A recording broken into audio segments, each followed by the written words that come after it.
To reactive programming series. In this video we are going to discuss with a hands-on example. If you like this video, do like it, subscribe it. You can share to the people who might need this topic. Let's get started.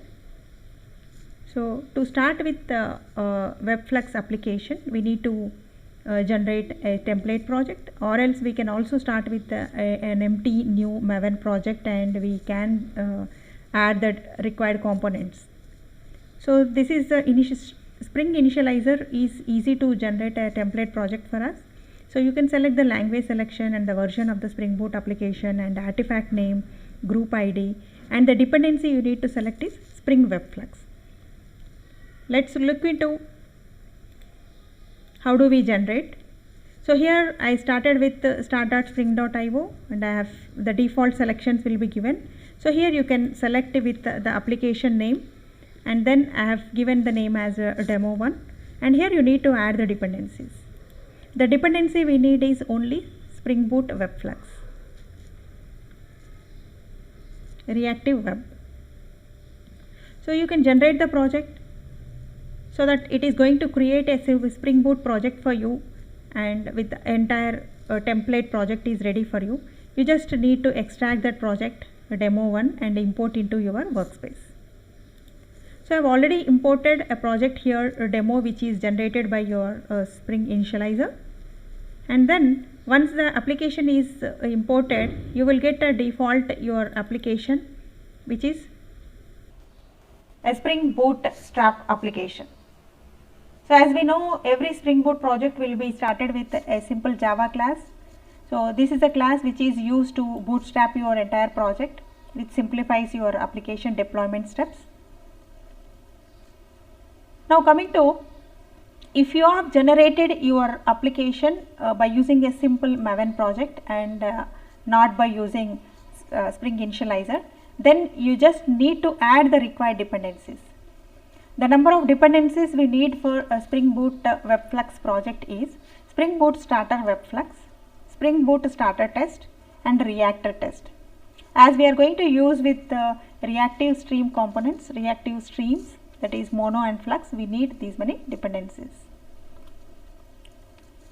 So now you can look into the pom.xml file. We can observe the number of dependencies which have been imported here.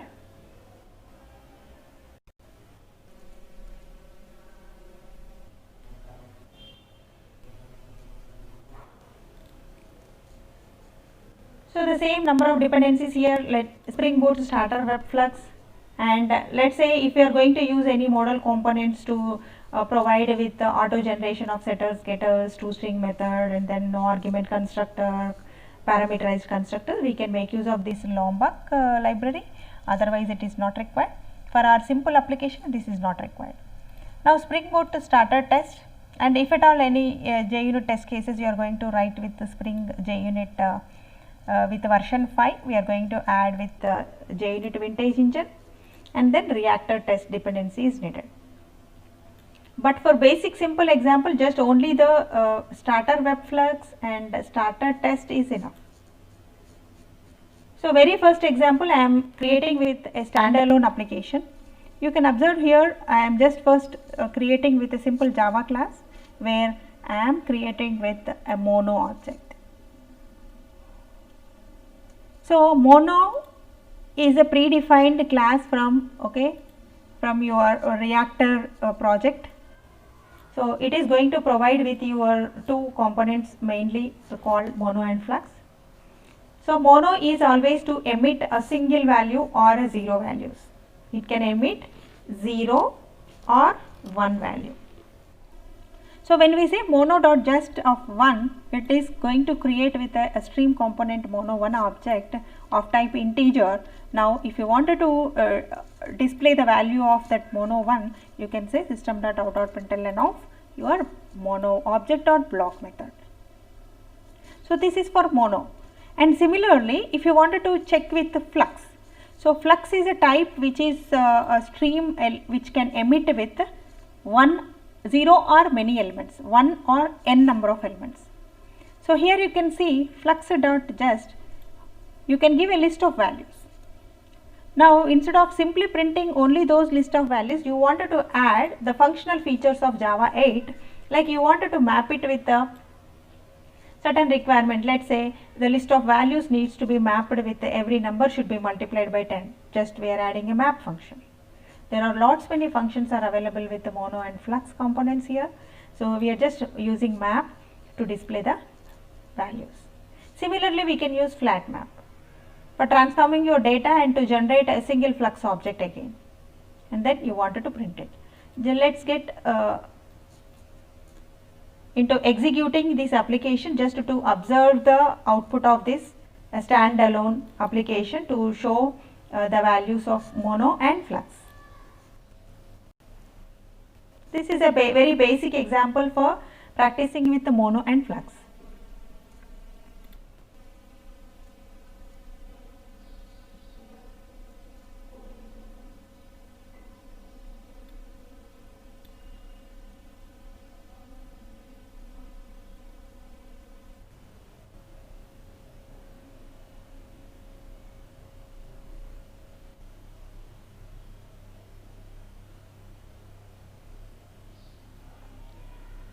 So we are able to observe the mono value. First it is emitted the number 1, and the flux it is emitting the values from 1, 5, 10 multiplied by 10, and then the third time we are making it into flat map and we are going to generate a flux object, rather displaying the values individually.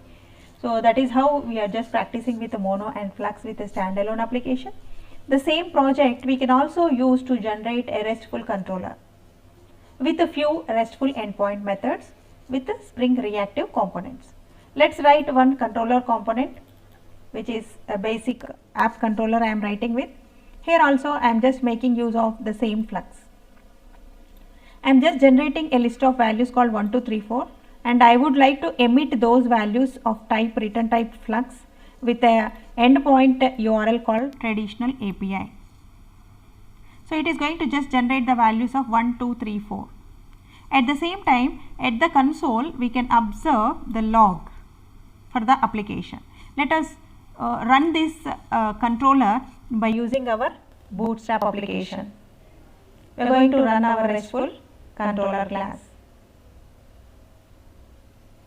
And also we have mapped with two more methods. One method is going to generate a flux of a set of values of type streamed values with JSON type with a delay of some time, like it can be 500 milliseconds or 1000 milliseconds, whatever we give with.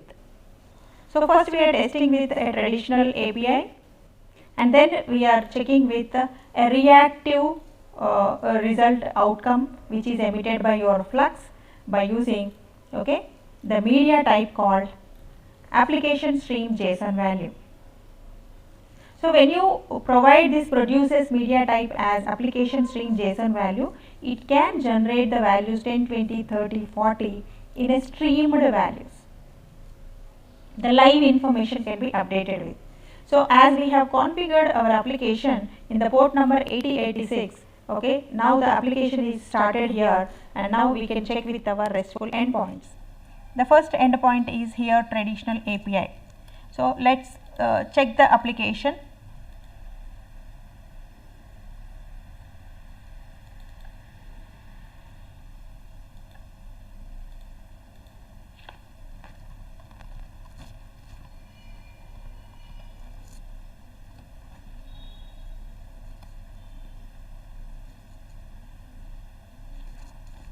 So when I am going to give the endpoint as a traditional API, now it just going to emit the values of flux.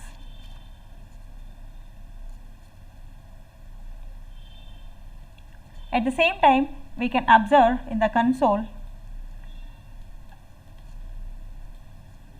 So the console is started with, and here you can observe what is the log messages it is getting displayed with. So how the flux is going to behave with, how it is going to subscribe with the subscriber, and what all the events are getting executed, we will look into in our future sessions.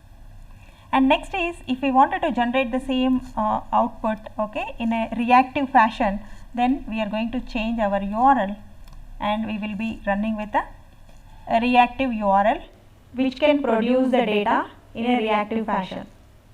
So now first it is going to generate the value one by one with a delay of 5 seconds. It generated first 20, then 20, and then after a few seconds it is going to generate 30. It's a live information which is updated by the server on the completion of your request. And the next URL we have is reactive API 2, which is going to generate your 3 list of string values with a delay of 5 seconds. Let us invoke that.